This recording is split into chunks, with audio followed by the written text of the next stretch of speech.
Hey, what's going on, guys? Rago here from Matt Kite. So it's like day 14 on the Matt Kite RV tour, and we're just here camping at Fort DeSoto, hanging out, doing some kiting, filming some videos. We just spent all last week hanging out on Cocoa Beach, and recently we've been testing some of the lighter weight material kites like the Duotone SLS series and the Ocean Rodeo Aluula series kites, and we were out on the 17 flight the other day, and that kite it really flew so much different than what I would have expected out of a 17 meter kite that it kind of made me want to do a video on just comparing different size kites and how they feel and what you can expect, so from small kites to big kites. And there's a lot of different skill sets that actually come into play when you're using these different size kites. So we're just going to do a quick comparison for you and break down kind of what you need to know when you're flying an 8 meter, what you need to know when you're flying, say, a 12 meter, and what you need to know when you're flying a 17 meter kite. So let's get to it.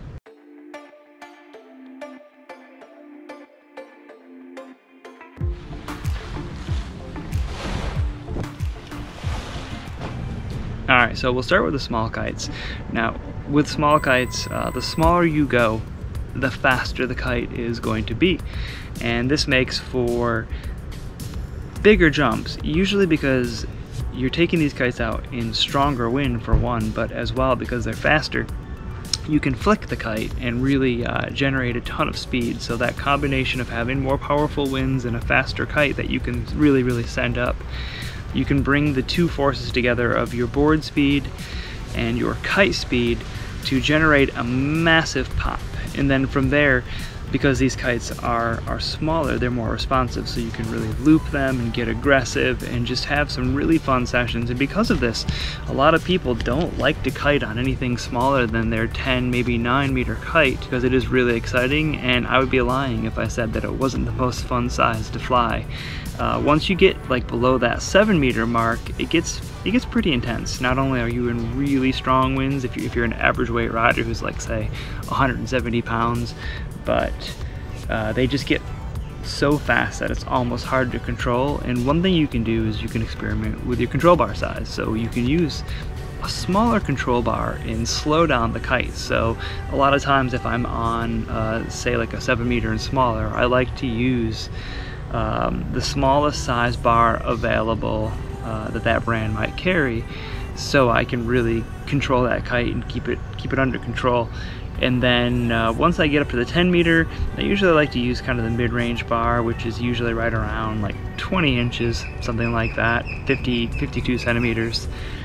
And then when you're on, say, like a 12 meter kite, these are still pretty manageable depending on the model you're using. You're usually in moderate winds, things are pretty laid back. The kites are forgiving, they're fast but not super fast, and it gets a little harder to get big air or generate a lot of power in these conditions, just because the kites, you can't whip them as fast to get that jump. But they are a really forgiving size kite to use because they do have a bit of delay to them.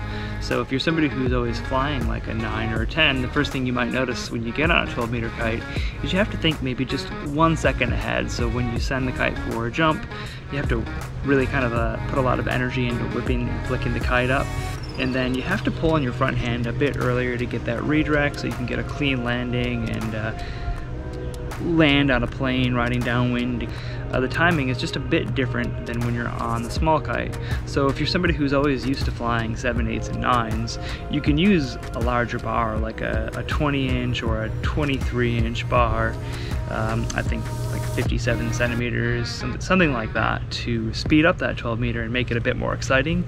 Or you could even consider, if you haven't got a 12 meter kite yet, you could go for something in the crossover freestyle category, like a North Pulse, a Duotone dice, a Cabrina FX. So these kites, they tend to turn a lot faster than their freeride counterparts, and because of that, they're a little harder to use as far as their wind ranges, but you can flick them faster and get bigger air or do more power tricks and things like that. So kind of a little tip there. And then when it comes to the 17 meter kites, the 15, the 14 meter kites, you really have to think 3 steps ahead on these kites. So everything is it's so much more delayed. And if I haven't rode one in a while, even to this day, I still can get annoyed. And they used to be my favorite size kite to fly because I was always flying them.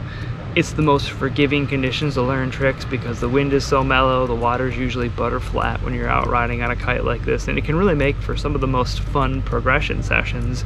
And the one thing that I've noticed that holds a lot of people back from going out and riding on the bigger kites, big kites, they're just not that fun to fly. They're the least fun kite to fly because oftentimes they're kind of bogged down, they can be really grunty, they tend to have a little more bar pressure, and as well, when it comes to jumping, you can't whip them as fast, and then when it comes to redirecting the kite for landing, you almost have to redirect the kite the moment you leave the water because it takes forever for that kite to come across the wind window, and then loops are obviously a lot slower on them, so it's just it's a different skill set. So you have to use a larger bar, you have to think a few steps ahead.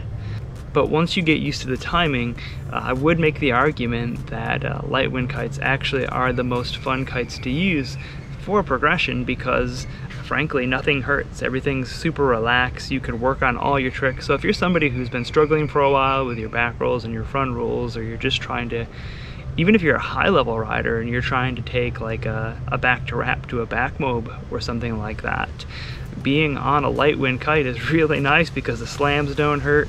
The kite is less responsive, so you're less likely to make a mistake. Like there's some tricks that I wouldn't want to try a new trick on a 8-meter kite because you might accidentally loop the kite or something like that. So there's actually a lot of benefits to riding in light wind, and I've made this argument in past videos that you should get out there and learn your tricks on the big kite and then really practice them on your medium range kite, and then take them when you're outpowered on the 9-meter kite and just own them because you've got all that experience on the different size kites. So just different ways to think about the different wind conditions. But circling back around to what inspired this video is we do have some newer kites now, some newer light wind kites, and light wind kites are an interesting thing because sometime around 2012 they actually started working. So pre-2012 it was almost pointless to go out on anything bigger than a 14-meter kite.